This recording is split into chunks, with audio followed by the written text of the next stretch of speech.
This land belongs to the people of Burkina Faso, not to foreigners or the rich. From now on, it will never be sold, only shared with those who need it most. In 2025, Captain Ibrahim Traoré did something truly unexpected. He signed a law that ended private land ownership forever.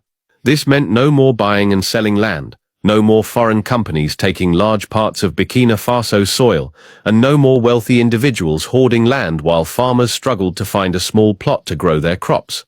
From that moment on, every piece of land in Burkina Faso, farmland, forests, or city areas, became the property of the nation and its people.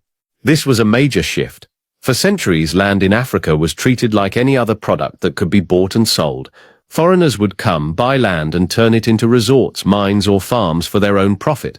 Local farmers who had worked the land for generations often ended up with nothing. But Captain Traoré declared, no more. He replaced the old system with leaseholds. This means people can use the land, but they can never own it outright.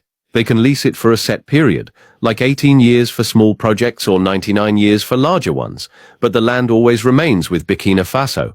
Only citizens of Burkina Faso can get access to this land, not because they are rich, but because they are part of the nation. This change is a big deal, because land is more than just dirt.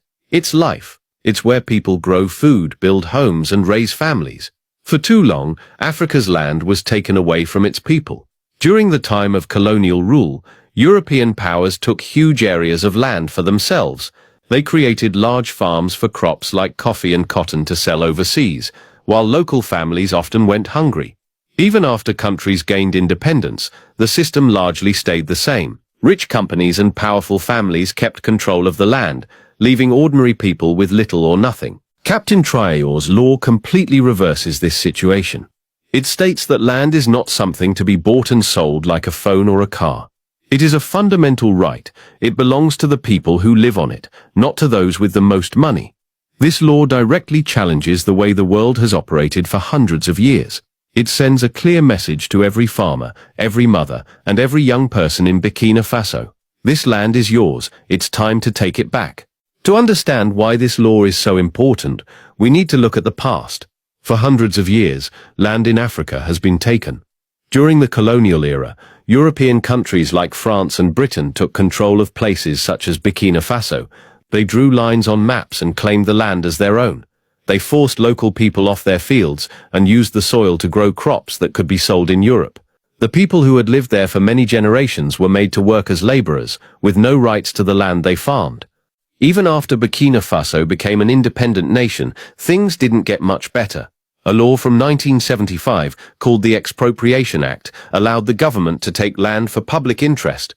But too often, public interest meant giving the land to foreign companies or wealthy local individuals who could pay for it. Farmers were left with tiny plots, barely enough to feed their families. Meanwhile, large corporations built mines, resorts and farms that sent their profits overseas. The system was broken, and it was harming the very people who kept Burkina Faso going. Captain Ibrahim Traoré saw this unfairness and decided to act. He was not just a leader, he was a person who understood the struggles of his people. He grew up in a country where farmers worked hard but owned nothing. He witnessed how foreign companies made billions from Burkina Faso's land while children went to bed hungry. He knew that something had to change. His new law wasn't just about stopping land sales, it was about giving power back to the people. He called it healing. He said it was about going back to how things were before, when land was not a product but a sacred trust, passed down from ancestors to children. This was more than just a policy. It was a promise to bring back dignity to every citizen of Burkina Faso. The world was unsure how to react to this. When Captain Traoré signed the law, global markets became worried. Western newspapers described it as reckless and dangerous. Think tanks said it was hostile to business. Foreign embassies quietly talked about sanctions, punishments, and cutting off aid, help.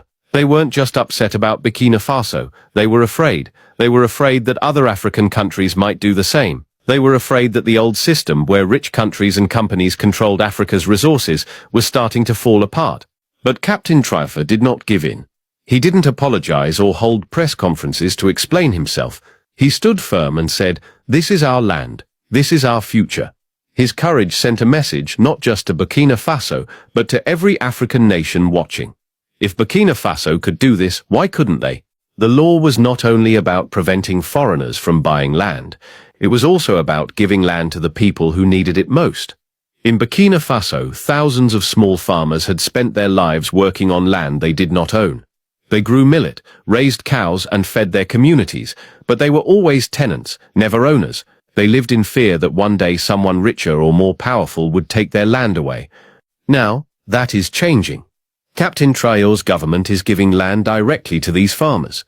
This is not happening through shady deals or bribes, but through a clear and fair system. Farmers are receiving legal documents that protect their right to use the land.